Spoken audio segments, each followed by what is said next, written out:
आग के बादल छा गए। जैसे ही वह आकाश में ऊपर उठा और घाटी से बाहर भागा, घुमक्कड़ किंग यू बैठ गया और उसने आगे की ओर थप्पड़ मारने के लिए हाथ उठाया।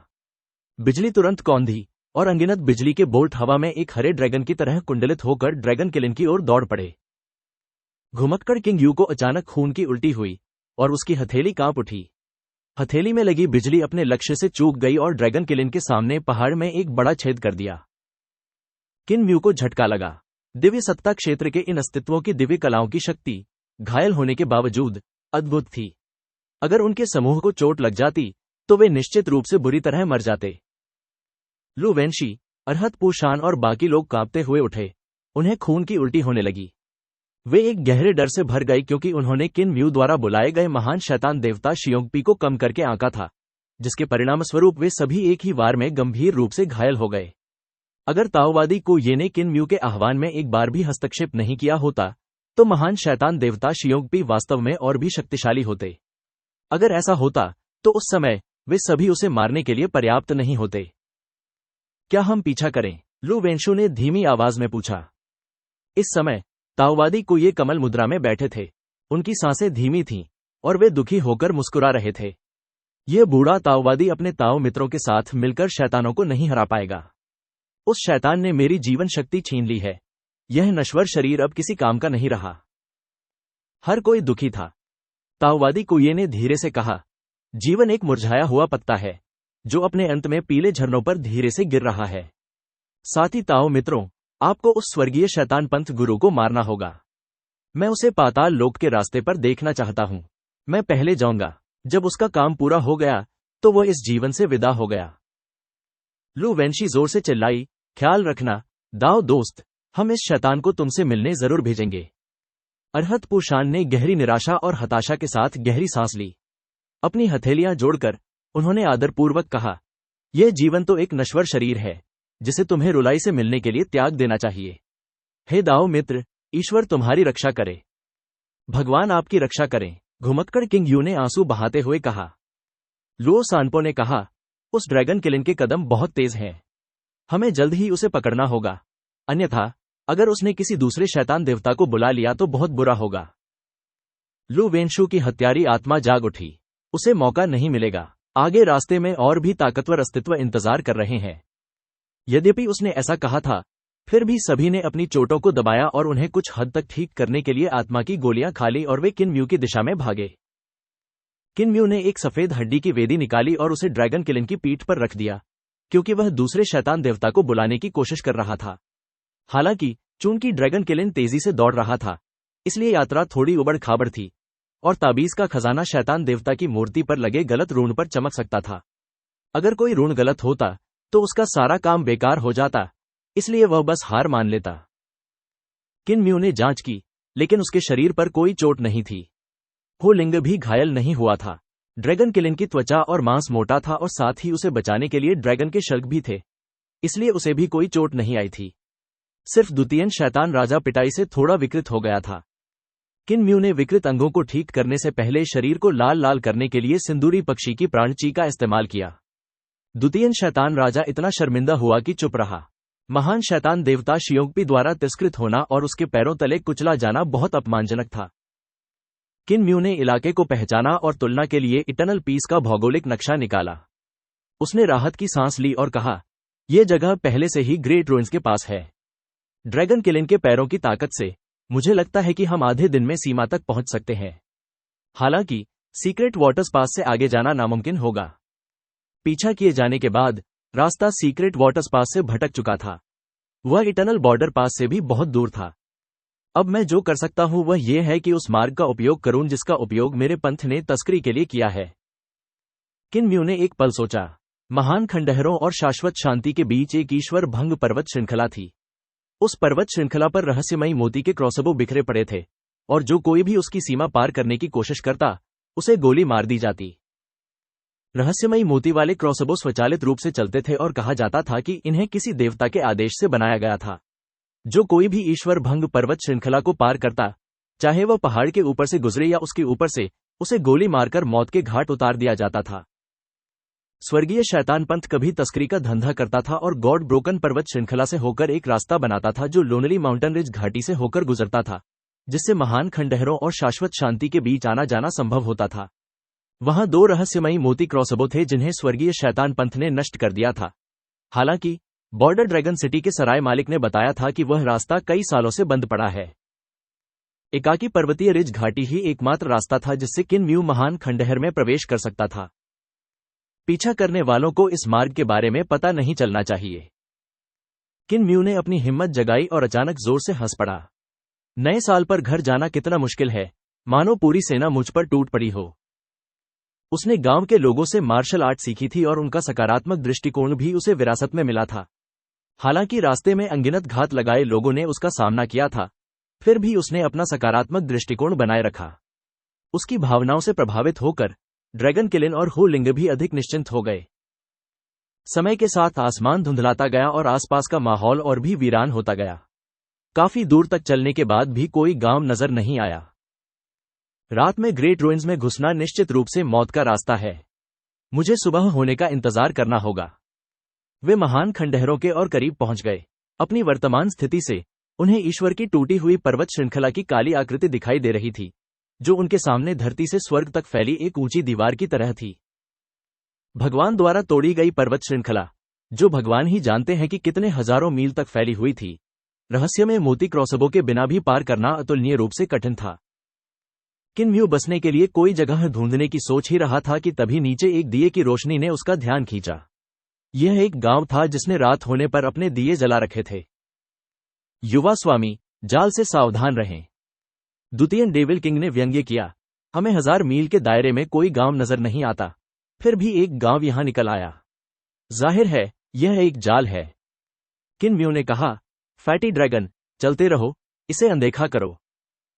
ड्रैगन किलिन आग के बादलों पर कदम रखते हुए गॉड ब्रोकन पर्वत श्रृंखला की ओर बढ़ता रहा। 1 दर्जन मील चलने के बाद सीमा के पास एक गांव से एक और रोशनी आई। वहां दियों की रोशनी मंद थी और वहां केवल 1 दर्जन घर थे। घरों की व्यवस्था और तेल के दीपक द्वारा दी जाने वाली रोशनी की स्थिति बिल्कुल वैसी ही थी जैसी उस छोटे से गांव में पहले थी। किन म्यू की पुतली थोड़ी सिकुड़ गई और उन्होंने गंभीरता से कहा, चलते रहो। ड्रैगन किलिन आगे बढ़ता रहा और 1 दर्जन मील और चलने के बाद उस गांव को देखा। घर, रोशनियां और सारी व्यवस्थाएं बिल्कुल वैसी ही थीं, बिना किसी बदलाव के। ड्रैगन किलिन को लगा कि कुछ गड़बड़ है और वह पूरी ताकत से आगे दौड़ा। सैकड़ों मील चलने के बाद उन्हें ऐसे 1 दर्जन से ज्यादा गांव मिले और उनकी सारी व्यवस्थाएं बिल्कुल एक जैसी थीं। गॉड ब्रोकन पर्वत श्रृंखला भी पहले जितनी ही दूर लग रही थी।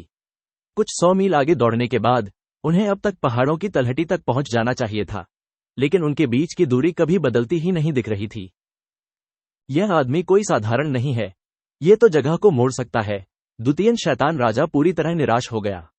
बदमाश, तुम बच नहीं सकते। हम गांव में प्रवेश करेंगे, किन म्यू ने निर्दयता से कहा। ड्रैगन किलिन और हु लिंग डर के मारे उछल पड़े।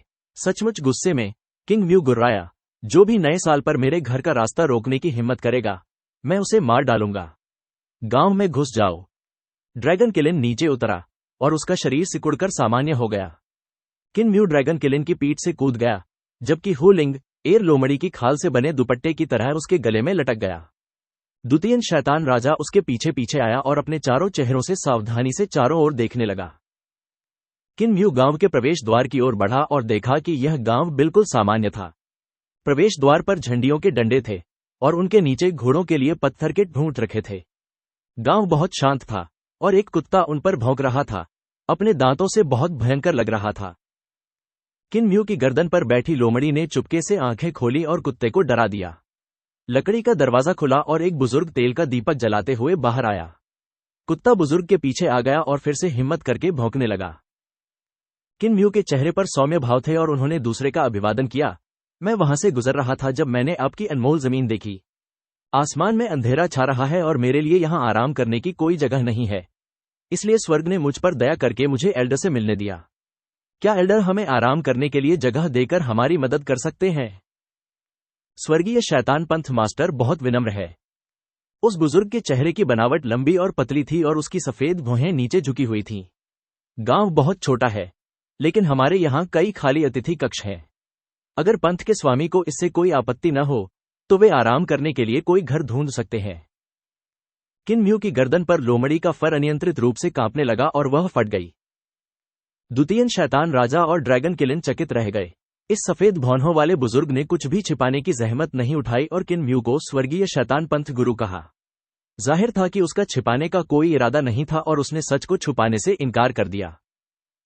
मौके पर ही उनका चक्कर लगाना संभवतः इस बुजुर्ग का काम था। किन म्यू ने धन्यवाद कहा और पूछा, बुजुर्ग, इस गांव में कितने लोग हैं? सफेद भौहों वाले बुजुर्ग ने कहा, फिलहाल यहां सिर्फ एक इंसान और एक कुत्ता है। हालांकि मैंने हर कमरे में दिए जला दिए हैं। थोड़ी देर में गांव वाले जल्दी से आएंगे और जब वह समय आएगा तो शायद एक बड़ा जश्न मनाया जाएगा जो काफी शोरगुल वाला होगा। हे स्वर्गीय शैतान पंथ के स्वामी, कृपया मोह न मोड़ें। हम सब तो बस कुली हैं, मेहनत के लिए अपनी जान बेचने वाले और कोई शिष्टाचार नहीं जानते। हे स्वर्गीय शैतान पंथ के स्वामी, हमें माफ करें। कोई बात नहीं, कोई बात नहीं। किन म्यू ने सफेद भौहों वाले बुजुर्ग को विदा किया और गांव के बीचों बीच आ गया। उसने सबसे बड़ा आंगन चुना और कहा, बुजुर्ग, कृपया वापस आ जाइए, हम यहीं रहेंगे। सफेद भौहों वाले बुजुर्ग ने उस पर मुस्कुराते हुए कहा, शुभ रात्रि स्वर्गीय शैतान पंथ गुरु, आपके आशीर्वाद के लिए धन्यवाद। किन म्यू ने दरवाजा धक्का देकर खोला और उसके चेहरे की मुस्कान तुरंत गायब हो गई। उसने जल्दी से कहा, कुछ मत बोलो और सोने के लिए मुख्य कमरे में चले जाओ। कोई भी अपनी आंखें नहीं खोलेगा। ड्रैगन किलिन और हू लिंगर उसकी बात समझ नहीं पाए। द्वितीय शैतान राजा ने कहा, इस बुढ़िया के इरादे बुरे हैं। किन म्यू ने एक सुविधाजनक झटका मारा और द्वितीय शैतान राजा निश्चल हो गया।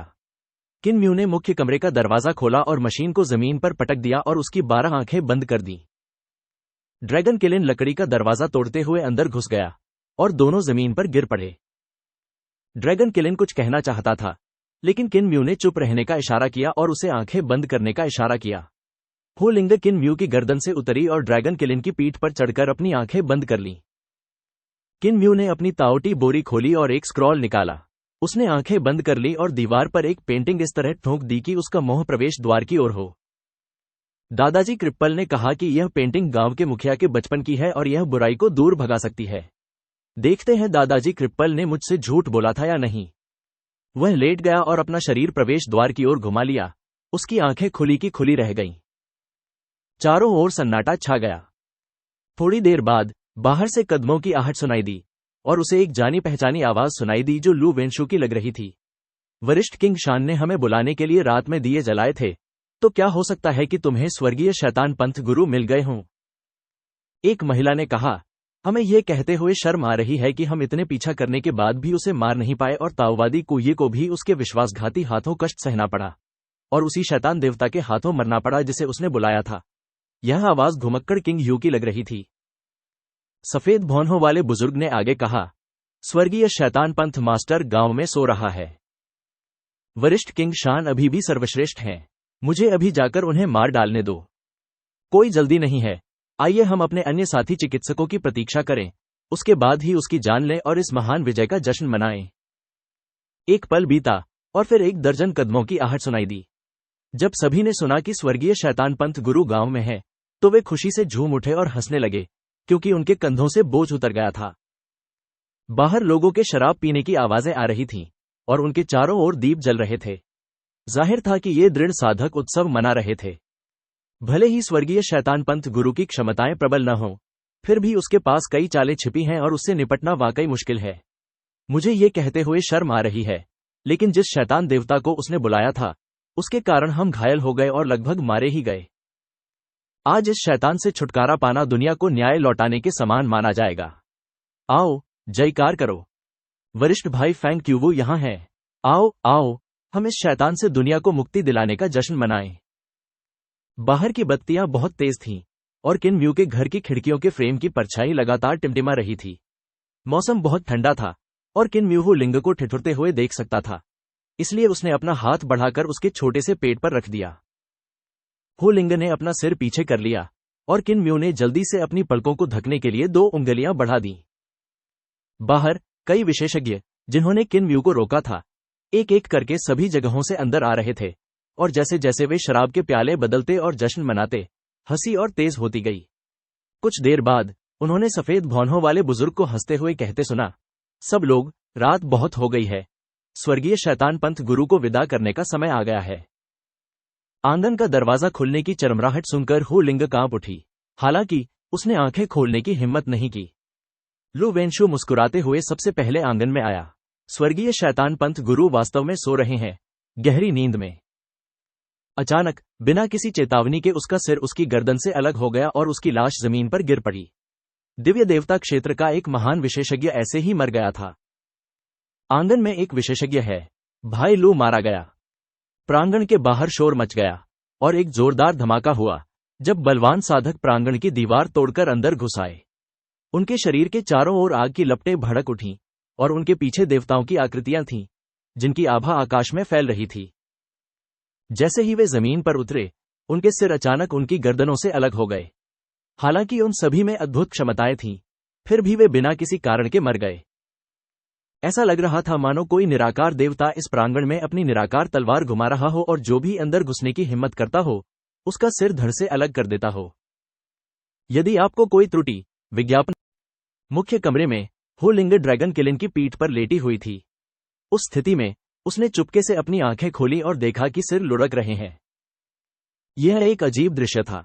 स्पष्ट रूप से कोई शत्रु नहीं था, लेकिन जब दिव्य सत्ता क्षेत्र के प्रबल साधक आंगन में कदम रखते तो वे तुरंत एक अप्राकृतिक मृत्यु मर जाते। बाकी लोगों ने ऐसी प्रतिक्रिया दी मानो उनका सामना किसी बड़े दुश्मन से हो गया हो।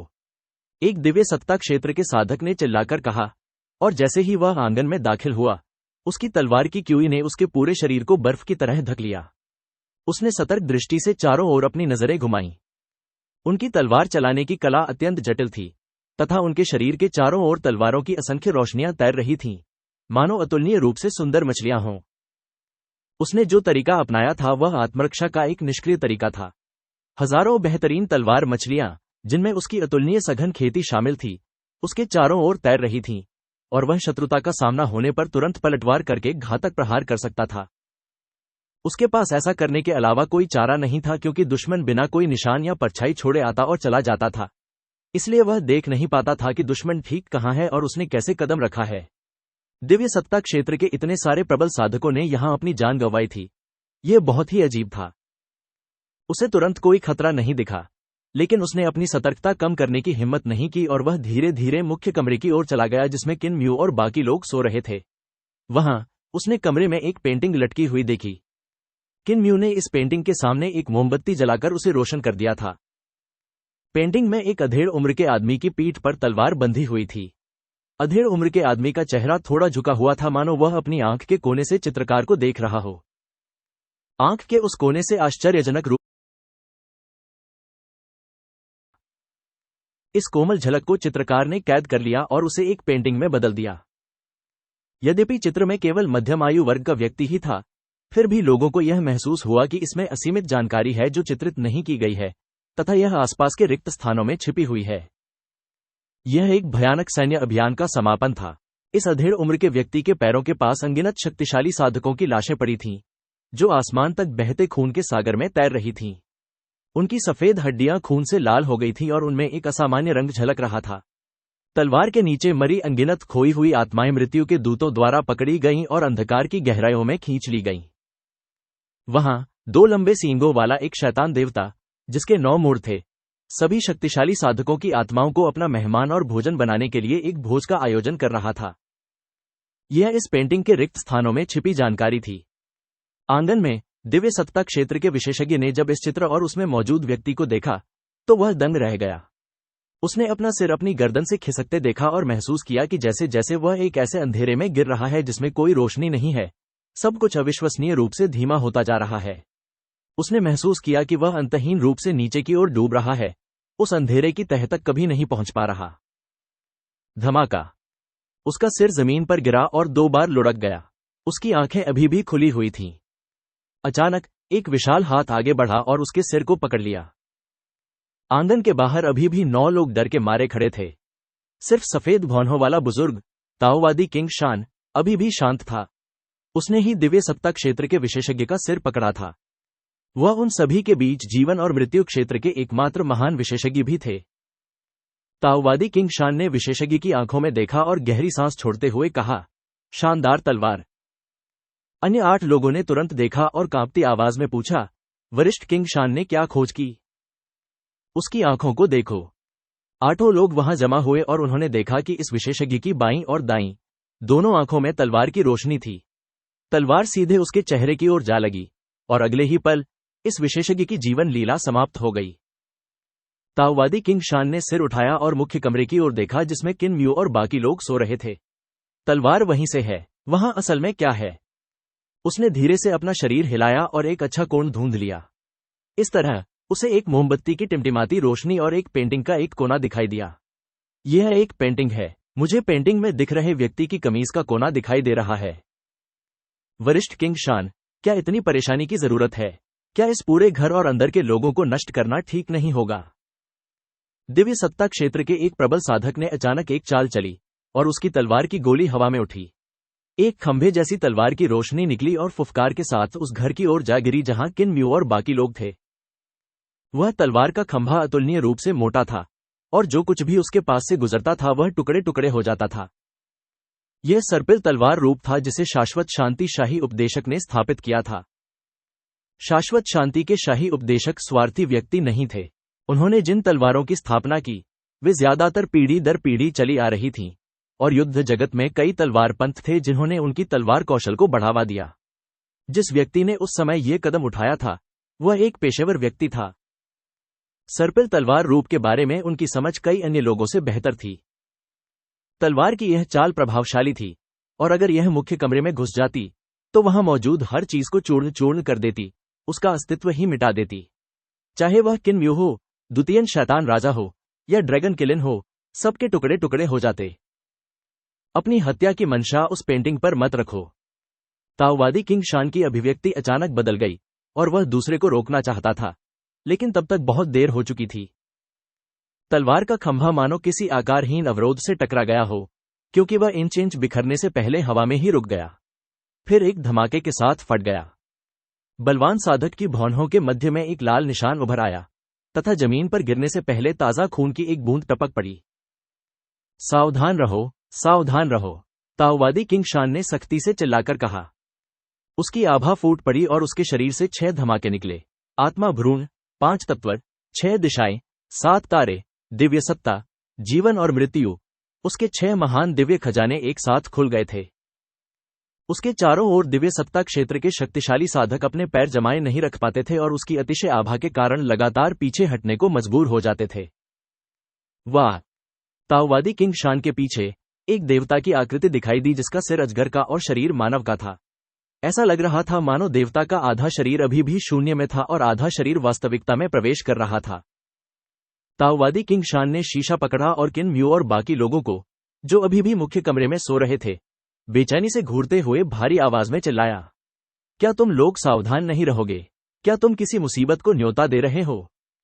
तभी मुख्य कमरे में सोने का नाटक कर रहे किन म्यू ने आंखें सिकोड़ी और पीछे की दीवार से एक मानव आकृति नीचे तैरती हुई दिखाई दी। उसे एक अधेड़ उम्र के आदमी की पीठ की परछाई दिखाई दी जो मोमबत्ती की रोशनी से लंबी हो गई थी। पेंटिंग से नीचे उतरा यह अधेड़ उम्र का आदमी लंबा चौड़ा और दुबला पतला था। उसकी पीठ पर एक खजाने वाली तलवार लटक रही थी। वह बहुत शांत था और मानो बिना शरीर वाली कोई आत्मा हो, जैसे वह आंगन की ओर तैर रहा हो। आकृति ने आकाश की ओर देखने के लिए अपना सिर उठाया और अपनी पीठ पर बंधी तलवार निकाल ली। वह आदमी अपनी तलवार इधर उधर लहरा रहा था और धीमी आवाज में गा रहा था, जबकि तलवार की बत्तियां हिल रही थी और मछलियां और अजगर नाच रहे थे। संस्थापक सम्राट की तलवार, रक्त का समुद्र, पहाड़ और नदियां मौजूद हैं। विशाल और अस्पष्ट हृदय बाएं और दाएं चारों ओर देख रहे हैं। अब कोई भी व्यक्ति मातृभूमि के वस्त्र नहीं पहन रहा है। किन म्यू ने बिल्कुल भी हिलने की हिम्मत नहीं की। उसे ऐसा महसूस हुआ कि इस दुनिया में हर जगह तेज तलवार की हुई और तलवार की रोशनी थी जो उसके बगल में आगे पीछे घूम रही थी, समय और स्थान में तैर रही थी।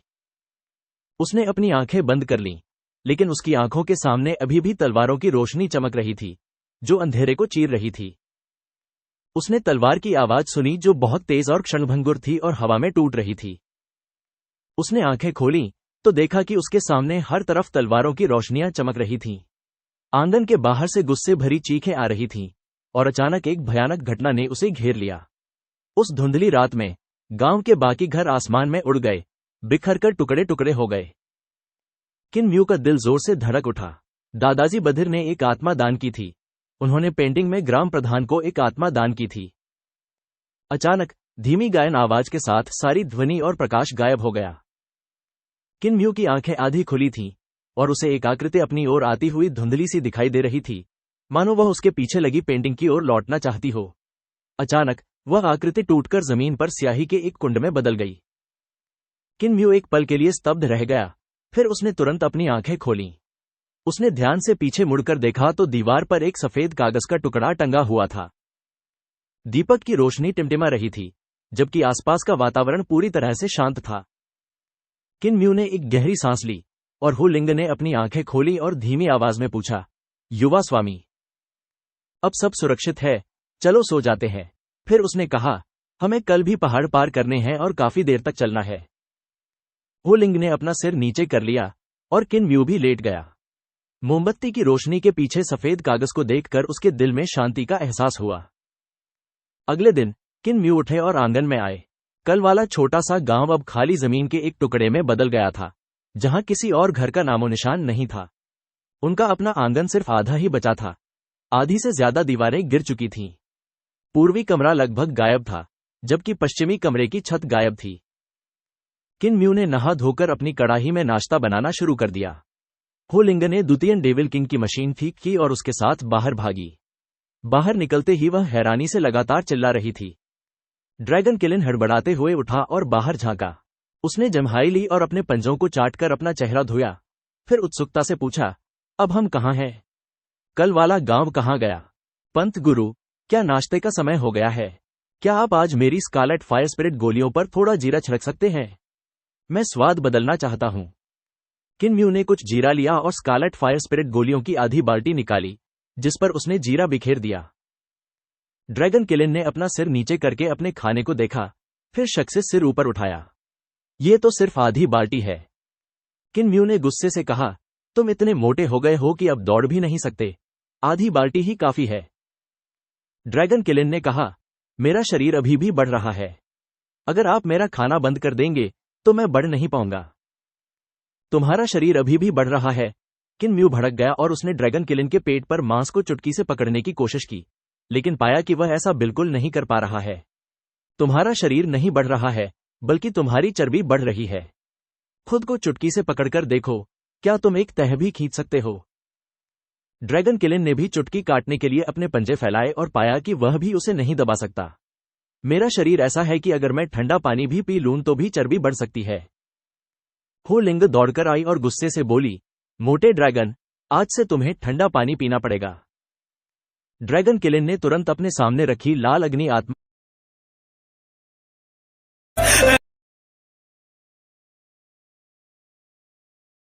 मांगते हुए मुस्कुराया। मुझे बस यही डर है कि मैं भूखा मर जाऊंगा और थोड़ा और खाना चाहूंगा। ठीक है, आधी बाल्टी ही काफी है, इससे कम नहीं, वरना मैं सचमुच हड्डी मांस का हो जाऊंगा। द्वितीय शैतान राजा वहां आया जब उसने देखा कि किन म्यू खाना खा चुका है और पेंटिंग उतार रहा है, जो अब सादे सफेद कागज पर रह गई थी। यह पेंटिंग तुम्हारे बड़े ने बनाई है। किन म्यू ने सिर हिलाया। द्वितीय शैतान राजा एक क्षण के लिए चुप रहा, फिर पूछा, चित्र में जो व्यक्ति है, क्या वह भी आपका बुजुर्ग है? किन म्यू ने सिर हिलाकर स्क्रॉल पेंटिंग को अपने तावटी बोरी में रख दिया। द्वितीय शैतान राजा ने कहा, मैं उनसे नहीं डरता। हालांकि यह मुझे इस शैतान भगवान की मूर्ति में फंसाए रखने का कोई अच्छा तरीका नहीं है। इसलिए आप मुहर क्यों नहीं खोल देते ताकि मेरी चेतना आपकी दुनिया को छोड़ दे और द्वितीय वापस लौट जाए और इस भूमि पर कभी कदम न रखे। कैसा रहेगा? किन म्यू ने अपनी राय व्यक्त नहीं की और इसके बजाय कहा, लिंगर, जल्दी से खाओ ताकि हम अपनी यात्रा जारी रख सकें।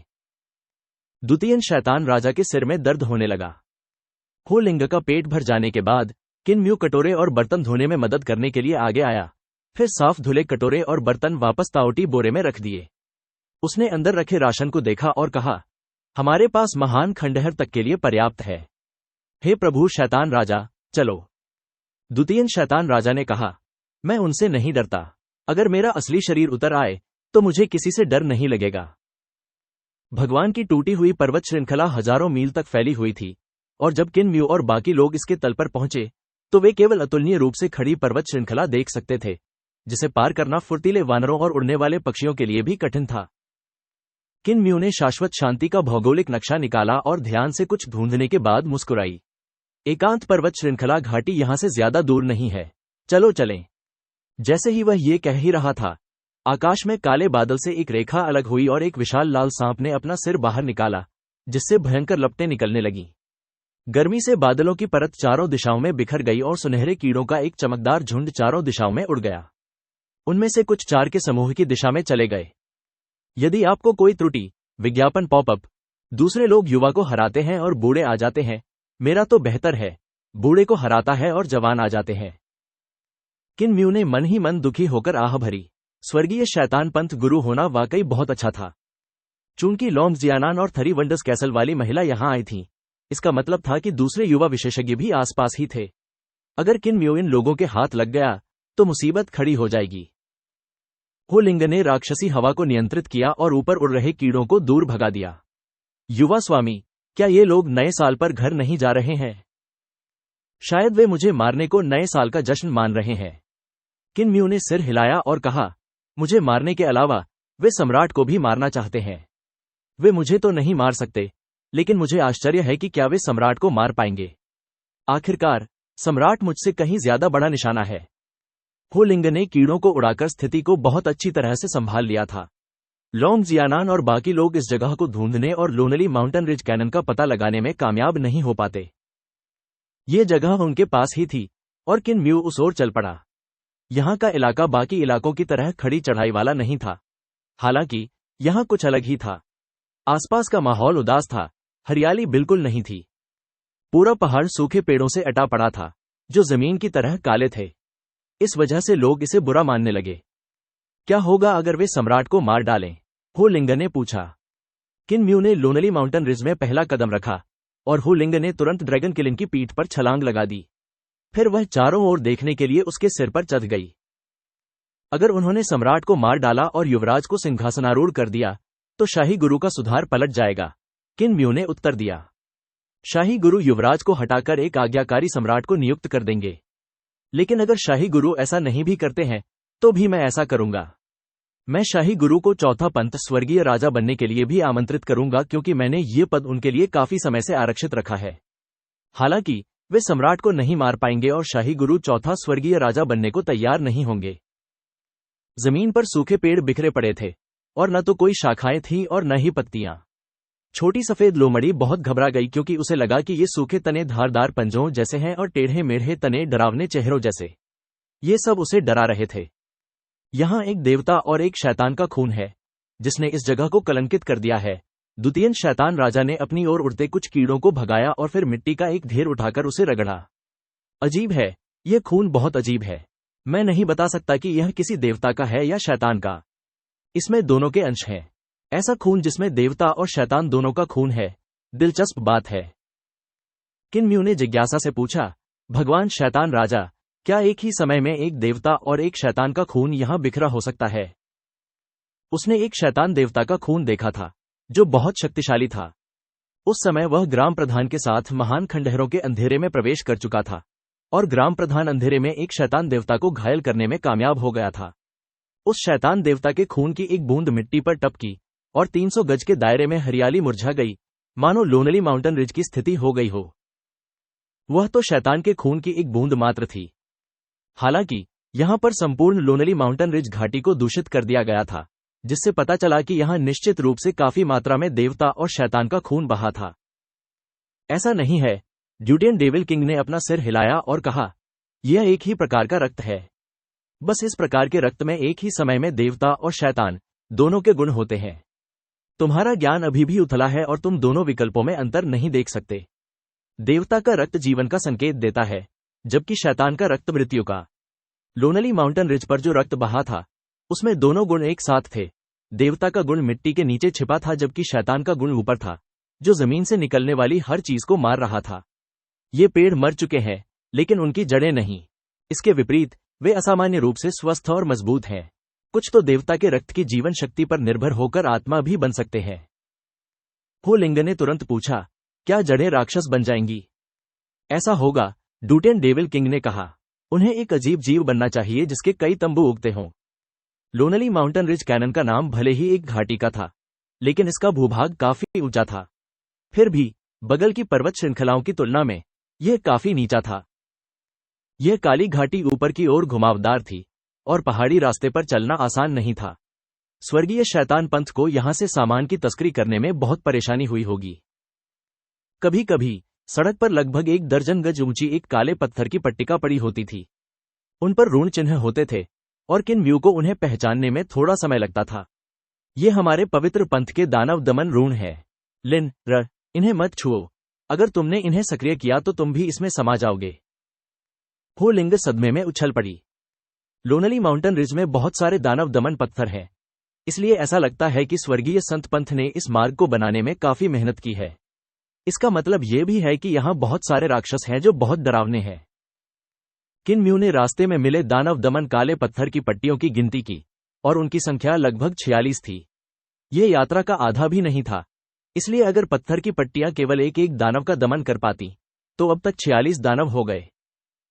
हालांकि दानव दमन काले पत्थर की पट्टियां 1 दर्जन गज ऊंची थीं, इसलिए यह असंभव था कि वे केवल एक एक राक्षस का दमन कर रही थीं। उनके आकार के आधार पर यहां दमन किए गए राक्षसों की संख्या काफी प्रभावशाली होनी चाहिए। वे घाटी के बीचों बीच पहुंचे और वहां एक झील देखी। पहाड़ों पर हर जगह बर्फ थी, ठंड भी थी, फिर भी यहां सचमुच एक झील थी जिसे देखकर लोग आश्चर्य से मुंह फुला लेते थे। झील के किनारे एक पुराना सूखा हुआ पेड़ भी था जो काफी बड़े क्षेत्र में फैला हुआ था। सैकड़ों टुकड़ों में सजी पत्थर की पट्टियां पेड़ और झील को पूरी तरह से घेरे हुए थीं। किन म्यू और बाकी लोग चौंक गए। इतने सारे दानव दमन काले पत्थर की पट्टियां यहां होने के बावजूद क्या यहां कुछ 100 राक्षसों का दमन हो सकता है? हालांकि किंग म्यू स्वर्गीय शैतान पंथ का शैतान पंथ गुरु था, फिर भी उसे लोनली माउंटेन रिज के इस मार्ग के बारे में ज्यादा जानकारी नहीं थी। उसे नहीं पता था कि स्वर्गीय शैतान पंथ का यहां किससे सामना हुआ था। क्या यह कोई राक्षसों का देश हो सकता है? किन म्यू बुदबुदाया। लेकिन इस प्राचीन वृक्ष के चारों ओर इतनी सारी पत्थर की पटियाएं क्यों हैं? ऐसा नहीं लगता कि यहां बहुत से राक्षसों का दमन किया जा रहा है, बल्कि इस वृक्ष और झील का दमन किया जा रहा है। जैसे ही उसने ये कहा, उसे अचानक झील से मदद की पुकार सुनाई दी। ड्रैगन किलिन लंबा था, इसलिए जब उसने सिर उठाया तो उसकी नजर काले पत्थर की पट्टिका पर नहीं पड़ी। एक नजर डालते हुए उसने धीरे से कहा, वहां एक औरत नहा रही है। बचाओ, बचाओ, वो फिर चिल्लाई। हो लिंग तुरंत ड्रैगन क्विलिंग के सिर पर कूद गई और झील की ओर देखते हुए गुस्से से बोली, फैटी ड्रैगन, क्या वह नहा रही है? वह स्पष्ट रूप से डूब रही है। यह नहा रही है, ड्रैगन किलिन ने धीरे से कहा। इसने कपड़े नहीं पहने हैं, इसलिए स्वाभाविक रूप से नहा रही है। क्या तुमने किसी को नंगा होकर डूबते देखा है? नग्न। द्वितीय शैतान राजा आश्चर्यचकित और प्रसन्न हुआ और जल्दी से झील की ओर देखने के लिए ड्रैगन किलिन के सिर पर चढ़ गया।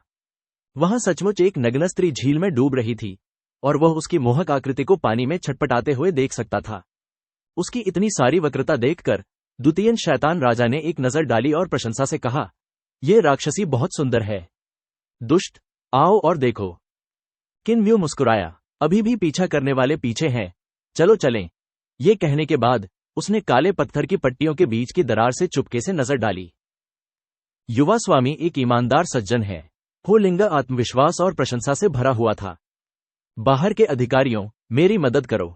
झील में डूबी औरत दयनीय स्वर में चिल्लाई, जल्दी से पत्थर की पटियाएं नीचे गिरा दो और मुझे बचा लो, फिर मैं अपना जीवन तुम्हें समर्पित कर दूंगी।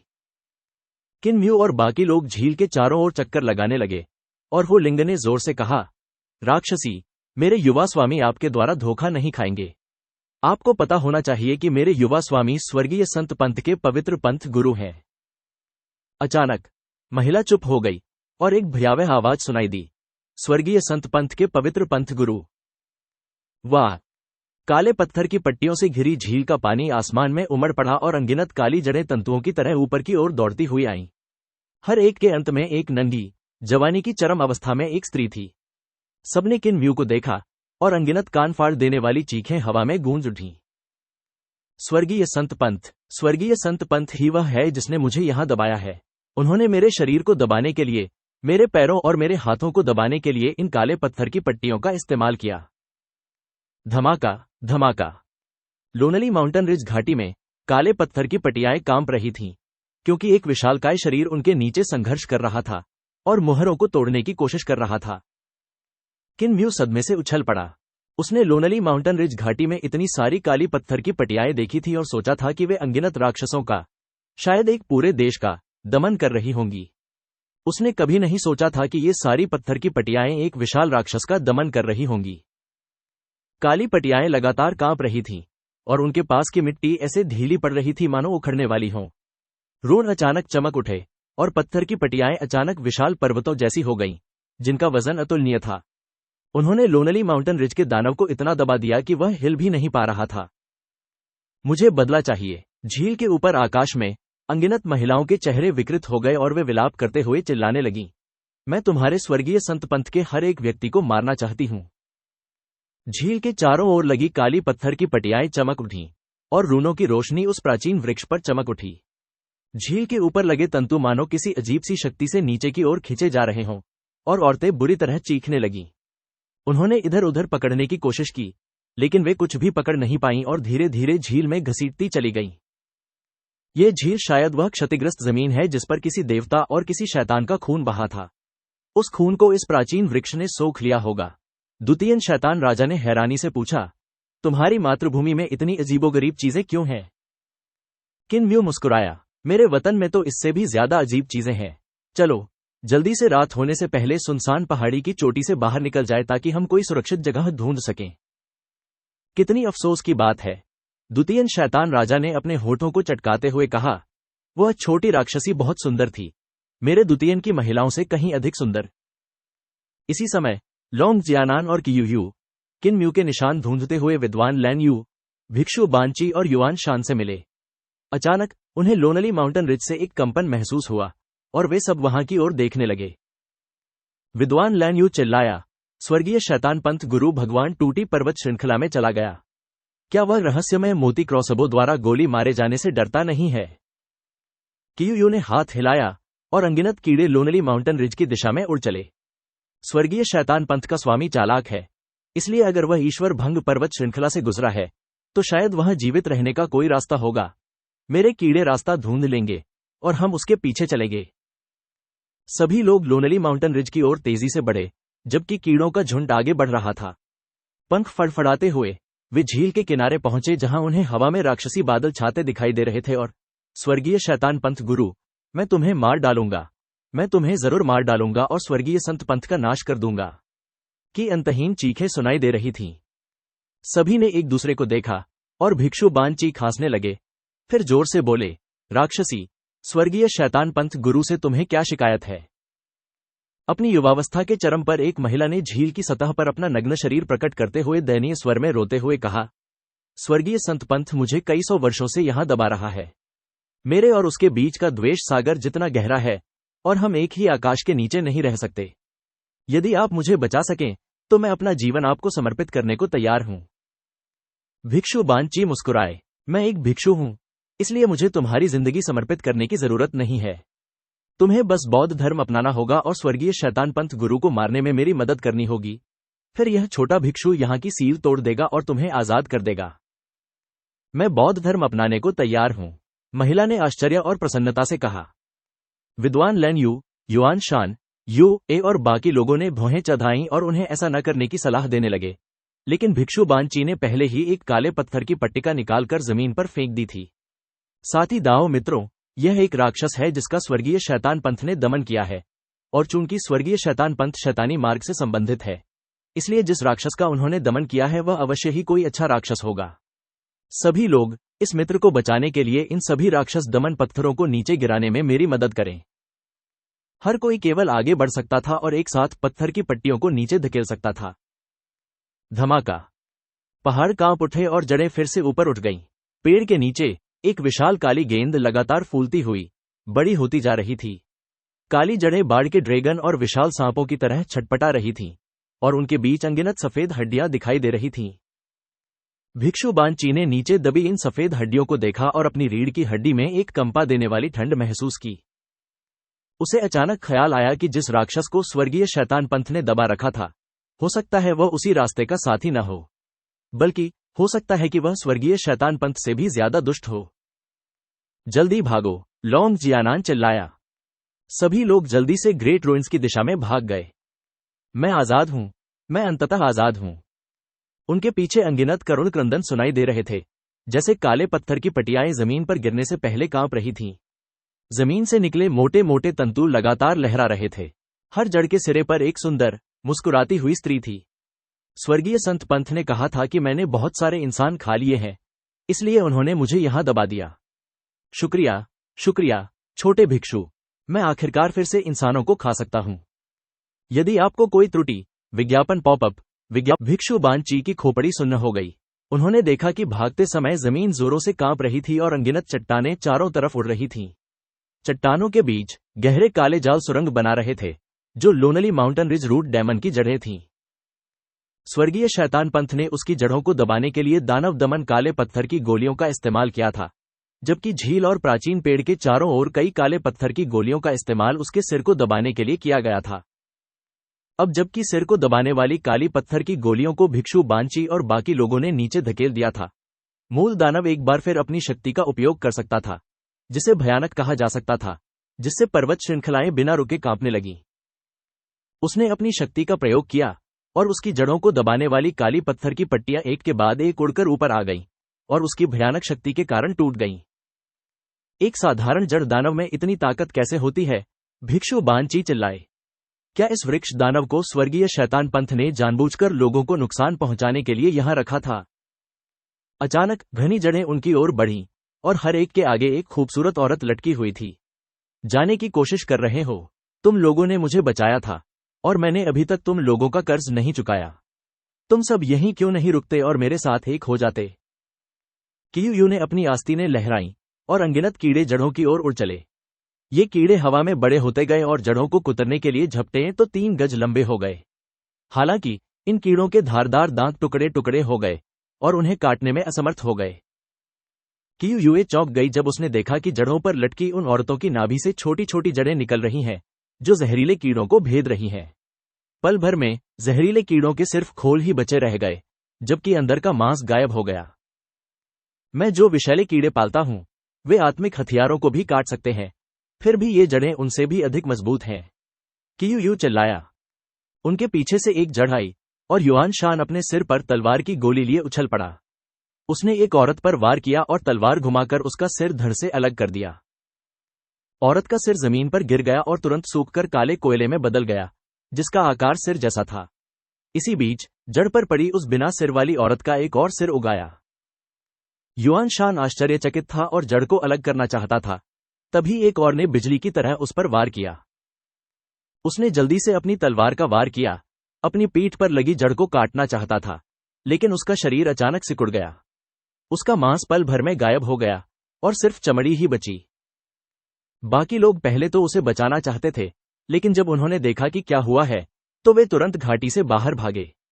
उनके पीछे अनगिनत काले रंग के तंतु लहरा रहे थे और दोनों पहाड़ों में छेद कर रहे थे और असली शरीर को जमीन से बाहर खींच रहे थे।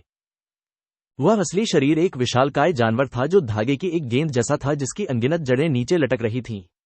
इस विशालकाय जानवर की गति इतनी तेज थी कि पहाड़ के दोनों ओर लगे रहस्यमयी मोती क्रॉसबो सक्रिय हो गए। रहस्यमयी मोती क्रॉसबो ने इस राक्षस की जीवन शक्ति को पहचान लिया और उस पर स्वतः ही वार कर दिया। 2 अतुलनीय रूप से मोटे तीर आकाश में उड़े और एकाकी पर्वत श्रृंखला के मूल राक्षस पर जा गिरे, जो एक बड़ी काली गेंद जैसा था। राक्षस इतनी बुरी तरह चिल्लाया मानो अनगिनत आवाजें एक दूसरे पर चढ़ रही हों, जिससे पहाड़ों के चारों ओर हिमस्खलन हो रहा हो। लॉन्ग जियानान और बाकी लोग लगभग तंबुओं की गिरफ्त में आ ही गए थे कि सौभाग्य से रहस्यमय मोती क्रॉसबो ने दानव को पीड़ा पहुंचाई, जिससे उसने अपने तंबुओं को वापस खींच लिया, जिससे वे बच निकले। ये रहस्यमय मोती क्रॉसबो दिव्य प्राणियों को भी मार सकते हैं, इसलिए वे निश्चित रूप से इस राक्षस को मार सकते हैं। सभी ने राहत की सांस ली। तभी अचानक देखा कि lonely mountain ridge root demon अपने तंबू लहराते हुए पहाड़ों पर चढ़ते रहस्यमयी मोती क्रॉसबो पर झपट्टा मार रहा है। एक जोरदार धमाके के साथ उनमें से एक के टुकड़े टुकड़े हो गए और एक विशाल कांसे की भुजा पहाड़ की चोटी से लुढ़क गई। इसके बाद दूसरे पहाड़ पर स्थित रहस्यमयी मोती का क्रॉसबो भी चकनाचूर हो गया। लॉन्ग जियानान और बाकी लोगों के चेहरे पीले पड़ गए। वे तुरंत उस लाल सांप की पीठ पर कूद पड़े जिसे लॉन्ग जियानान ने उठाया था और बेतहाशा आगे की ओर रेंगने लगे। आखिरकार जब वे लोनली माउंटेन रिज से बच निकले, तो उन्होंने पीछे मुड़कर देखा। अनगिनत जड़ें काले अजगरों जैसी उनकी ओर बढ़ रही थीं और घाटी से एक धीमी लुढ़कने की आवाज आ रही थी। ये स्पष्ट था कि भयानक जड़ राक्षसी बहुत भारी थी और उड़ने में असमर्थ थी। वह चट्टान पर चढ़ने के लिए केवल अपनी जड़ों पर ही निर्भर थी और खुद को आगे धकेल रही थी। ये राक्षस बहुत विशाल था, इसलिए जब वह आगे बढ़ रही थी तो उसका शरीर बार बार उसके पास के दो पहाड़ों से टकराता था, जिससे वे हिल जाते थे। स्वर्गीय शैतान पंथ सचमुच पापी है।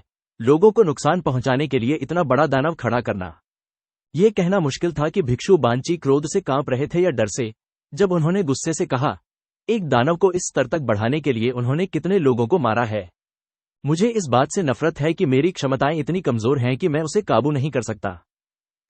सब जानते थे कि इस राक्षस को छोड़ने के अपराधबोध के कारण ही उसने सारा दोष स्वर्गीय शैतान पंथ पर मढ़ दिया था। हालांकि उन्होंने उसे इसके लिए दोषी नहीं ठहराया और एक एक करके कहा, यह तो गनीमत है कि यह राक्षस हमारे बहकावे में आकर महाखंडहर में आ गया और अनंत शांति के लोगों को मारने नहीं गया। महान खंडहरों में रहने वाले सभी लोग परित्यक्त और खलनायक हैं, जिनके पास जाने के लिए और कोई जगह नहीं है। महान खंडहरों में उत्पात मचाने वाले इस दानव को शैतानों को वश में करने और दाव की रक्षा करने वाला भी माना जा सकता है। भिक्षु बांची के चेहरे पर नरमी छा गई और उन्होंने कहा, स्वर्गीय शैतान पंथ के गुरु ने हमें घाटी में लाने के लिए जानबूझकर शोर मचाया होगा ताकि वह हमें नुकसान पहुंचाने के लिए इस राक्षस की शक्ति उधार ले सके। लेकिन स्वर्ग योग्य लोगों की मदद करता है, इसलिए हम अपनी जान बचाकर भागने में कामयाब रहे, और वह निराश ही होगा, है ना? जैसे ही उसने ये कहा, lonely mountain ridge root demon का शरीर घाटी से बाहर निकल आया और ढलान से नीचे लुढ़क गया। उसके स्पर्शक लगातार फड़फड़ा रहे थे। सभी लोग तुरंत हवा में उठ खड़े हुए और विद्वान लैन्यू ने गंभीरता से कहा, यह दानव उड़ नहीं सकता, इसलिए सभी निश्चिंत रहें। तभी एक चिड़िया की चीख सुनाई दी और तेज हवा ने युवक के चेहरे पर प्रहार किया। सुनहरे पंखों वाला एक विशाल पक्षी बिजली की तरह उसकी ओर उड़ा और अपने दो पंजों से उसके कंधों को जकड़कर उसे ऊपर उठा लिया। विद्वान लैन्यू को अपने कंधों में दर्द महसूस हुआ। उसके बाएं और दाएं कंधे की हड्डियां पक्षी के पंजों से छिद गई थीं। उस समय वह खुद को बचाने के लिए कोई दिव्य कला करने ही वाला था कि सुनहरे पंखों वाले विशाल पक्षी ने उसे चोंच मारने के लिए अपना सिर नीचे कर लिया। पक्षी उसके सिरविहीन शरीर को जंगल की गहराइयों में ले गया और उसकी खोपड़ी के टुकड़े टुकड़े हो गए। समूह ग्रेट रूइंस में पहुंचा था, जो एक जंगली भूमि थी जहां कोई कानून नहीं था। यहां के अजीबोगरीब जानवरों को इस बात से कोई फर्क नहीं पड़ता था कि कोई किसी प्रतिष्ठित संप्रदाय का अनुयायी है या नहीं। इन जीवों की नजर में सिर्फ खाना था, खाना नहीं। कियू ने घबराहट में कहा, आसमान में मत उड़ो, जमीन की ओर जाओ। सभी लोग तुरंत जमीन पर गिर पड़े और उनके पीछे पीछे lonely mountain ridge root demon उनका पीछा करता हुआ आया। जैसे ही वे अपनी जान बचाने के लिए भागे, एक झील के पास से गुजरे, एक बड़ी मछली अचानक उछल पड़ी। उसने एक युवा विशेषज्ञ को काट लिया, जिससे वे तुरंत मर गए और फिर पानी में घसीट लिए गए। एकाकी पर्वत श्रृंखला का जड़ दानव लुढ़कता हुआ आया और अनगिनत जड़ें झील में घुस गईं। अंदर की अजीबोगरीब मछली तुरंत पानी से बाहर कूद गई और कियू और बाकी लोगों के पीछे पीछे चलने लगी। वह मछली सचमुच ऐसे दौड़ी जैसे उड़ रही हो और जल्द ही सबको पीछे छोड़ते हुए उन्हें अचंभित कर दिया। अपने पीछे lonely mountain ridge root demon के वध से बचने के लिए 10 मील से अधिक की दूरी तक दौड़ने के बाद समूह ने पेड़ों की पंक्तियों को देखा जो उखड़ गए थे। शैतान राजा, महान खंडहर बहुत खतरनाक है, इसलिए यदि आपके पास करने के लिए कुछ नहीं है तो आकाश में मत उड़ो। दूर किन म्यू ड्रैगन किलिन की पीठ पर बैठा था और बहुत आराम से लग रहा था। ग्रेट रूइंस में हमारे अपने अनोखे नियम हैं। तुम चाहो तो आसमान में उड़ सकते हो, लेकिन तुम्हें नीचे ही उड़ना होगा और ज्यादा भड़कैला नहीं होना होगा। अगर तुम्हें लगता है कि तुम काफी सक्षम हो तो थोड़ा ऊपर उड़ सकते हो, लेकिन अगर क्षेत्रीय अजीब जानवर खुश नहीं हुए तो वे आकर तुम्हें खा जाएंगे। द्वितीय शैतान राजा ने व्यंग्य किया, क्या यह बलवान द्वारा कमजोर पर हमला नहीं है? मैं इस नियम को समझता हूं। मेरा द्वितीय भी इसी नियम के तहत काम करता है। और हां, अंधेरे में बाहर मत जाना। किन म्यू के चेहरे पर गंभीर भाव थे। जब तक तुम्हारे अंदर किसी देवता या शैतान जैसी क्षमता न हो, अंधेरे में कभी मत जाना। ये तो बस मौत का रास्ता होगा। द्वितीय शैतान राजा हंसा, अंधेरे में इतना डरावना क्या है? मेरा द्वितीय तो पहले ही इतना टूट चुका है कि सब कुछ घुप पर अंधेरा है। रोशनी बस एक ही जगह पर है और वहीं जिंदगी पनप सकती है। अंधेरे में मैं पानी में मछली की तरह हूं। मैं तुम्हें दिखाऊंगा कि रात में कैसे उछल कूद करनी है। हो लिंग ने आंखें घुमाईं। छोटी लोमड़ी की नजर में द्वितीय शैतान राजा पहले ही मर चुका था। किन म्यू ने आगे कहा, हमारे महान खंडहरों में कोई कानून नहीं है, इसलिए हम चाहे किसी से भी मिलें, हमें विनम्र रहना चाहिए। अगर हम विनम्र नहीं रहे और किसी को नाराज कर दिया, तो हमें आसानी से वहां से भगा दिया जाएगा। कोई जगह जितनी ज्यादा अराजक होती है, वहां लोग उतने ही ज्यादा विनम्र होते हैं। इसके अलावा महान खंडहरों में कुछ भयानक देवता और शैतान भी हैं। उनमें से कुछ को बंद कर दिया गया है, कुछ को दबा दिया गया है, और कुछ ऐशो आराम से रहते हैं। इसलिए बेकार में इधर उधर मत भागो। द्वितीय शैतान राजा चौंक कर उछल पड़ा। क्या इस दुनिया में अब भी देवता और शैतान हैं? काफी सारे हैं। मैं पहले भी कुछ लोगों से मिल चुका हूं, किन म्यू ने कहा। अगर आप महान खंडहरों के नियमों को समझ लेते हैं, तो यह वास्तव में शाश्वत शांति साम्राज्य से कहीं ज्यादा सुरक्षित जगह है। अगर आपको मेरी बात पर यकीन न हो, तो आप लिंग र से पूछ सकते हैं।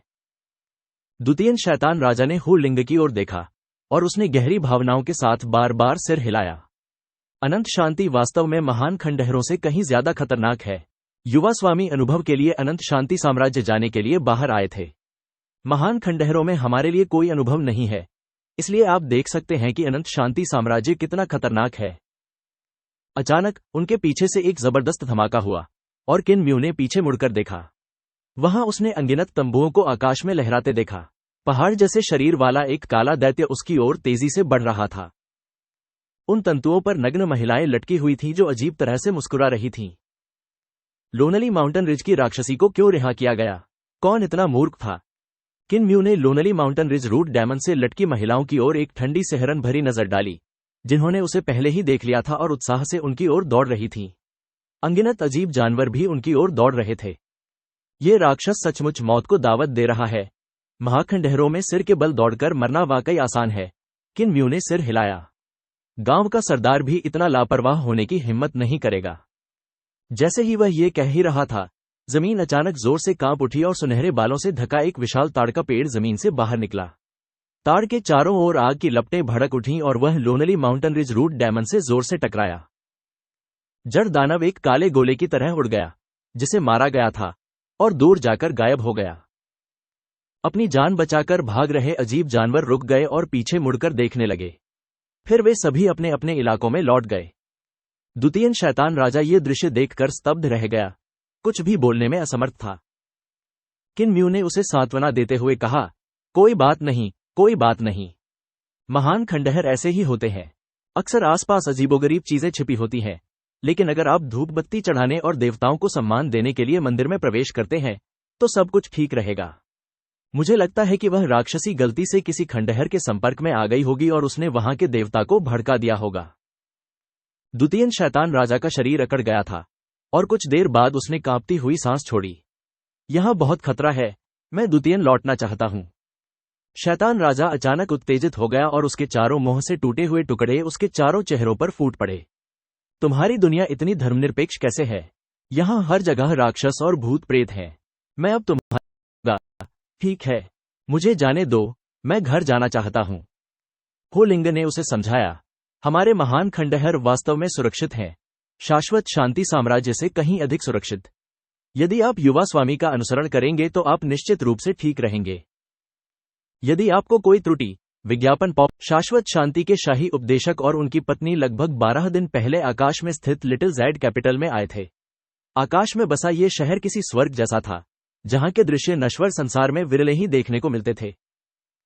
क्या शाही उपदेशक को यहां की आदत हो गई है? एक सफेद वस्त्रधारी बुजुर्ग ने आते ही मुस्कुराते हुए पूछा। शाश्वत शांति के शाही उपदेशक ने गंभीरता से कहा, लिट्टे जैड कैपिटल अपने नाम के अनुरूप है। यहां के दृश्य अद्भुत हैं, जिससे मुझे इतना आनंद आया कि मैं घर जाना ही भूल गया। हालांकि यह जगह अच्छी है, लेकिन यह मानवीय दुनिया से बहुत दूर है। मेरी महत्वाकांक्षा यहां पूरी नहीं हुई है, और मुझे फिर भी यहां से जाना होगा। हे हमिट किंग यू, कृपया मुझे क्षमा करें। वह बूढ़ा साधु किंग यू मुस्कुराया।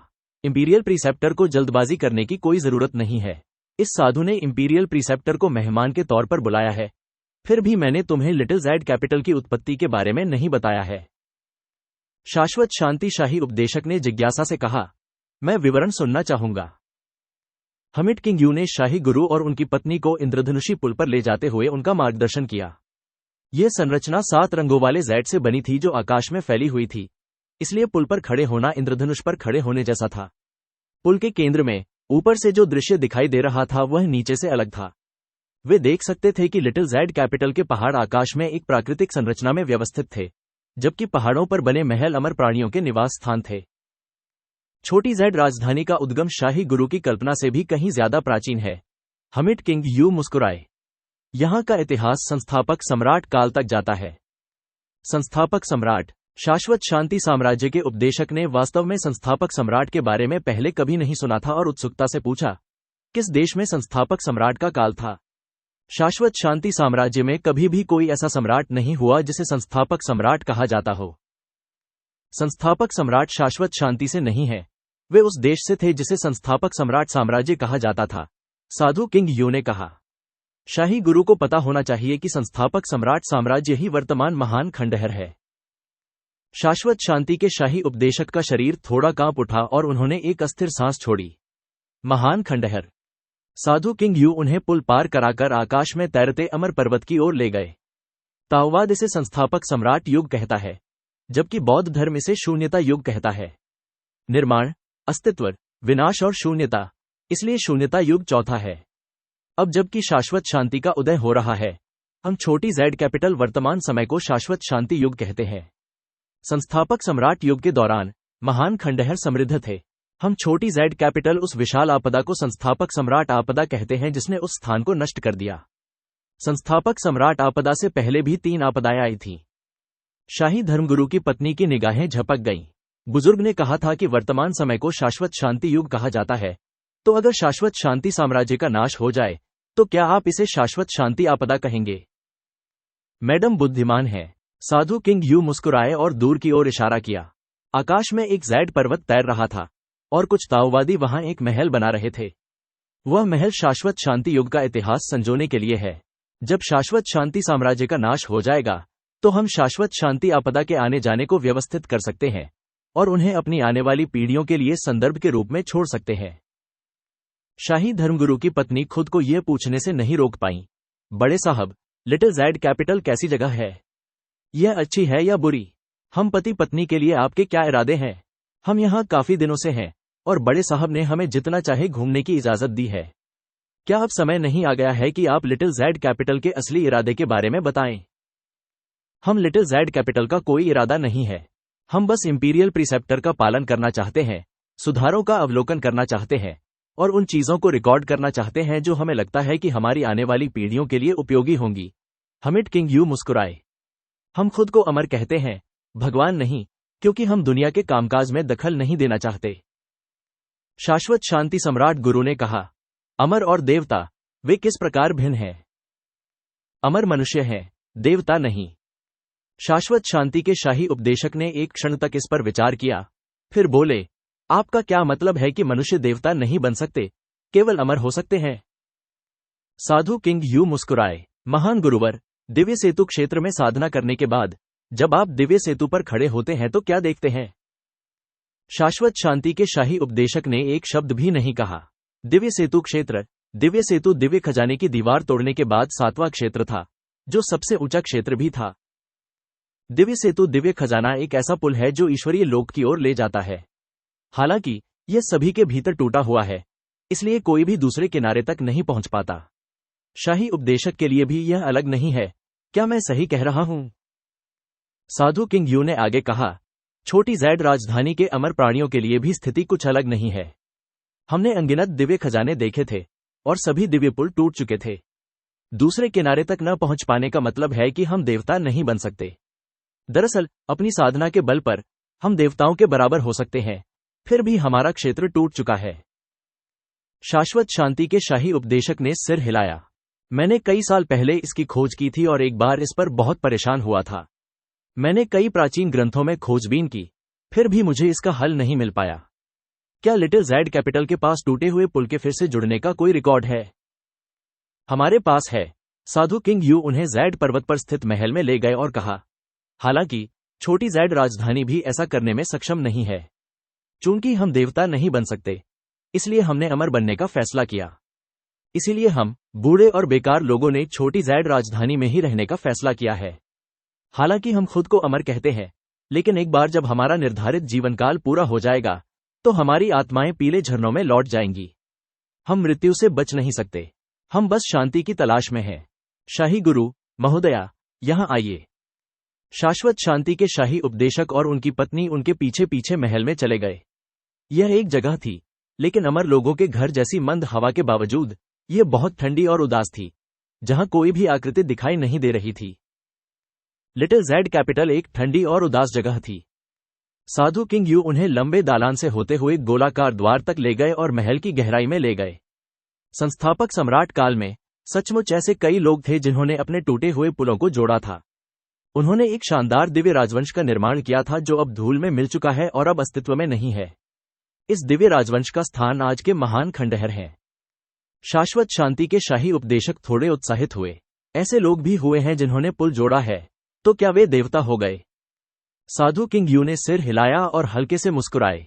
हालांकि अब ऐसे लोग बहुत कम बचे हैं और इन्हें देवताओं द्वारा त्यागे गए लोग कहा जाता है। शाश्वत शांति के शाही उपदेशक स्तब्ध रह गए। वे महान खंडहरों में परित्यक्त लोग नहीं, महान खंडहरों के परित्यक्त लोगों में लगभग किसी के पास भी पूर्ण दिव्य सेतु दिव्य खजाना नहीं है। हमारी छोटी ज़ैड राजधानी के अमर लोग पहले भी जांच करने गए थे। साधु किंग यू ने एक दरवाजा खोला और उन्हें अंदर ले आए। शाश्वत शांति साम्राज्य को पहले भी एक भविष्यवाणी मिली थी, क्या मैं सही हूं? उन्हें महान खंडहरों के परित्यक्त लोगों को महान खंडहरों से बाहर निकलने से रोकने के लिए कहा गया था। दरअसल दैवज्ञ आपको महान खंडहरों के उन परित्यक्त लोगों से नहीं, बल्कि केयरफ्री गांव के उन परित्यक्त लोगों से बचाना चाहते थे जो महान खंडहरों में रह रहे हैं। उनके दिव्य पुल पूरे हो चुके हैं और देवता उनसे ही रक्षा कर रहे हैं। उनके सामने किताबों की अलमारियों की कतारें लगी थीं और उनमें मोटी मोटी प्राचीन पुस्तकें थीं, जिनमें संस्थापक सम्राट युग का इतिहास था, जिसे लिटिल ज़ैड कैपिटल के अमर लोगों ने दर्ज किया था। शाही धर्मगुरु को बस एक बार इन सभी प्राचीन पुस्तकों को पढ़ने की जरूरत है और आपको पता चल जाएगा कि संस्थापक सम्राट काल और संस्थापक सम्राट विपत्ति के दौरान क्या हुआ था। साधु किंग यू ने झुककर सम्मान व्यक्त किया क्योंकि वह इस पुस्तकालय से विदा लेने की योजना बना रहे थे। अगर शाही धर्मगुरु अपने तय किए हुए रास्ते पर चलते रहेंगे तो मुझे डर है कि संस्थापक सम्राट काल का इतिहास शाश्वत शांति साम्राज्य का इतिहास बन जाएगा। संस्थापक सम्राट काल ने जो कुछ भी झेला, शाश्वत शांति काल को भी झेलना पड़ेगा। शाश्वत शांति के शाही उपदेशक ने धनुष लौटाया और पूछा, आपकी छोटी ज़ैड राजधानी से घुमक्कड़ जिन मेरे हाथों मर गया, तो फिर दाऊ भाई मुझे अभी भी यहां क्यों आने दे रहे हैं? हमारी छोटी ज़ैड कैपिटल सांसारिक मामलों में हस्तक्षेप नहीं करती और केवल उनका रिकॉर्ड रखती है। एक बार जब वांडरर जेन पहाड़ छोड़ गया तो वह छोटी ज़ैड कैपिटल का अमर नहीं रहा। उसका जीवन और मृत्यु अब हमारे लिए प्रासंगिक नहीं रहे। साधु किंग यू ने बाहर जाते हुए कहा, आप दोनों पति पत्नी जब तक यहां हैं, हमारी छोटी ज़ैड कैपिटल के अमर हैं, लेकिन जब आप चले जाएंगे तो आप हमसे संबंधित नहीं रहेंगे। हर 500 साल में एक संत प्रकट होते हैं और हम छोटी ज़ैड कैपिटल इस वर्तमान राजवंश के संत का अवलोकन करने में रुचि रखते हैं, यह देखने के लिए कि क्या वह कर सकते हैं जो अतीत के संत नहीं कर सके। अजीब नियम है। शाही उपदेशक की पत्नी की नजरें उन प्राचीन खर्रे पर पड़ीं। पतिदेव, लिटिल ज़ैड कैपिटल की उत्पत्ति में कुछ गड़बड़ है। मुझे लगता है कि वे संस्थापक सम्राट साम्राज्य के वंशज हैं। यह संभव है। शाश्वत शांति के शाही उपदेशक बैठ गए और एक किताब उठा ली। उनके कोई बुरे इरादे नहीं हैं, इसलिए उनके लक्ष्यों का अंदाजा लगाने की कोई जरूरत नहीं है। मैं संस्थापक सम्राट का इतिहास देखना चाहता हूं क्योंकि वर्तमान समय अतीत का प्रतिबिंब है। महान खंडहरों में एक शैतान बोल रहा था, मैं बस अपने लोगों के लिए एक नीच दुनिया ढूंढना चाहता था जहां वे बस सकें, जहां वे रह सकें और प्रजनन कर सकें। मैं तुम्हारी दुनिया पर युद्ध नहीं करना चाहता। ड्यूटेन डेविल किंग की आंखें खाली थी और वह बुदबुदाया, हमारा ड्यूटेन अपनी मृत्यु के कगार पर है, इसलिए अगर हम तुम लोगों से लड़े तो हम सचमुच विलुप्त हो जाएंगे। मुझे अपनी जाति की जिम्मेदारी लेनी होगी। मुझे वापस जाने दो। मुझे एक और नीच दुनिया ढूंढनी है। मुझे वापस जाने दो। हो लिंग ने किन म्यू को देखा और धीमी आवाज में पूछा, युवा स्वामी, क्या हमें उसे वापस जाने देना चाहिए? वह बहुत दयनीय दिखता है। मुझे कैसे पता चलेगा कि वह सचमुच लौटने की योजना बना रहा है या ये झूठ है? किन म्यू ने अपना सिर हिलाया। वह सिर्फ एक चेतना है, जबकि उसका असली शरीर अभी भी द्वितीयन में है। वह उसी के सहारे दूसरी दुनिया की खोज जारी रख सकता है, इसलिए इस चेतना को द्वितीयन लौटने की कोई जरूरत नहीं है। अगर वह वापस नहीं लौटा और अपने असली शरीर को बुलाने के लिए कहीं छिप गया, तो क्या मैं दोषी नहीं होऊंगा? तुम इस आदमी की एक भी बात पर यकीन नहीं कर सकते। अगर तुम इस पर यकीन करोगे तो तुम तुरंत हार जाओगे। बॉर्डर ड्रैगन सिटी हमारे ठीक सामने है और यह विकलांग बुजुर्गों के गांव से सिर्फ 1000 मील दूर है। बॉर्डर ड्रैगन सिटी पहले से ही उनकी नजर में था, इसलिए किन म्यू आखिरकार निश्चिंत हो गया। वह आखिरकार अपने इलाके में पहुंच गया था। युवा मास्टर, युवा स्वामी वापस आ गए हैं। युवा गुरु, हमारे महान खंडहरों की तुलना में शाश्वत शांति साम्राज्य कैसा है? किन म्यू ड्रैगन किलिन को बॉर्डर ड्रैगन सिटी और रास्ते में कई दुकानदारों ने उसकी ओर हाथ हिलाया। उसने मुस्कुराते हुए उनका अभिवादन स्वीकार किया। अनंत शांति साम्राज्य हमारे महान खंडहरों से कहीं ज्यादा अव्यवस्थित है। यहाँ रोज विद्रोह होते हैं और लगातार युद्ध होते रहते हैं। यह कोई अच्छी जगह नहीं है। यह सही है, कई आप्रवासी ग्रेट रूइंस की ओर भाग गए थे। उन सभी ने कहा कि वे युद्ध और आपदाओं से भाग रहे थे। यह अच्छी बात है कि युवा स्वामी वापस आ गए हैं। घर ही सबसे सुरक्षित है। किन म्यू नगर स्वामी की जागीर में आया और पूछा, क्या नगर स्वामी वापस आ गया है? नगरपालिका कुछ दिन पहले ही वापस आई थी, फिर से जाने से पहले। क्या युवा स्वामी रुकना चाहेंगे? छोटा स्वामी जाकर स्वागत सत्कार के लिए भोज की तैयारी करेगा। कोई जरूरत नहीं है, किन म्यू ने कहा। नया साल आ रहा है, मुझे पहले गांव लौटना है। बॉर्डर ड्रैगन सिटी कुछ समय पहले से ही उनकी और ग्रैनी सी की संपत्ति थी, क्योंकि यहाँ के ज्यादातर लोग स्वर्गीय शैतान पंथ के लोग थे। बाहर से बस इतना ही फर्क था कि बाहर स्वर्गीय शैतान पंथ के अनुयायी किन म्यू को पंथ गुरु पवित्र शिक्षक कहते थे, जबकि बॉर्डर ड्रैगन सिटी के अनुयायी उन्हें युवा गुरु कहते थे। आखिरकार इस शहर की मालिक दादी सी थीं और किन म्यू वह बच्चा था जिसे उन्होंने पाला था, इसलिए यह स्वाभाविक था कि उन्हें युवा स्वामी कहा जाता था। किन म्यू घर की यात्रा पर निकल पड़ा। 1000 मील की दूरी बहुत कम थी और ड्रैगन किलिन की पैदल शक्ति से वे आधे दिन में विकलांग बुजुर्ग गांव पहुंच सकते थे। ड्रैगन किलिन नदी की सतह पर आया और ऊपर की ओर बढ़ गया। सर्दियों के सूरज की रोशनी नीचे की ओर पड़ रही थी और गर्मी दे रही थी, और यह शाश्वत शांति साम्राज्य जैसी ठंड नहीं थी। किन म्यू को याद आया कि पिछले साल उसने जियान किंग र के साथ बर्फबारी कैसे की थी। तभी उसने जियान किंग र को गांव वालों के साथ मछली पकाते देखा। नदी के किनारे पेड़ के नीचे लटकी विशाल मछलियों पर नमक छिड़कने और उन्हें नम लकड़ी से पकाने से धुएं का स्वाद मांस में समा जाता था। इस गांव के लोगों ने कई बड़ी बड़ी मछलियां पकड़ी थी जो इंसान से भी ऊंची थीं और पेड़ पर लटकी हुई थीं। इन मछलियों का मांस चमकीला और चमकदार था। गांव वाले नए साल के दौरान शायद ही कभी शिकार के लिए बाहर जाते थे, इसलिए इस सर्दी में जिंदा रहने के लिए वे सिर्फ इन्हीं मछलियों पर निर्भर थे। किन म्यू ने ड्रैगन किलिन को रोका और 3 चोटियों वाली छोटी बच्ची ने अपनी चमकदार और खूबसूरत आंखें उसकी ओर झपकाईं। गाय चराने वाले, तुम शान से घर लौट रहे हो, बाहर मजा आ रहा है। किन म्यू मुस्कुराई, कोई बात नहीं, मैं जहां भी जाती हूं लोग मेरा पीछा करते हैं। क्या लिटिल थंडरक्लैप मठ के भिक्षु तुम्हें ढूंढने नहीं आए? यदि आपको कोई त्रुटि, विज्ञापन पुई पुई, जाकर लकड़ी छुओ। लिटिल थंडरक्लैप मठ के भिक्षुओं को अभी तक यहां आने का रास्ता नहीं मिला है। हालांकि जियान किंग र उत्सुक था। तुमने कौन से बुरे काम किए हैं? लोग तुम्हारे पीछे इतने क्यों पड़े हैं? लगता है ऐसा इसलिए है क्योंकि मैं बहुत ज्यादा उत्कृष्ट हूं। किन म्यू ने अपना सिर उठाया और सोचा। उसे लगा कि उसने जो कहा वो बिल्कुल सही था। मैं बहुत ज्यादा उत्कृष्ट हूं, इसलिए लोग मुझसे जलते हैं और जहां भी मैं जाता हूं मेरे पीछे पड़ जाते हैं।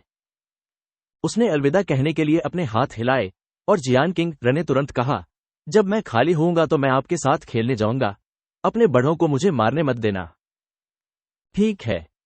जब सूरज पश्चिम में डूबने लगा तो किन म्यू आखिरकार विकलांग बुजुर्गों के गांव में पहुंच गया। जैसे ही वह वहां पहुंचा, उसने देखा कि 1 दर्जन से ज्यादा इंसान से भी लंबे मुर्गी ड्रैगन उसे बुरी नजरों से घेरे हुए थे।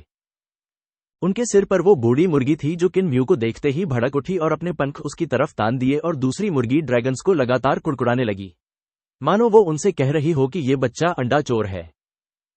मैं केवल आधे साल के लिए बाहर गया था और अब गांव में बहुत सारे मुर्गी ड्रैगन हैं। ऐसा लग रहा था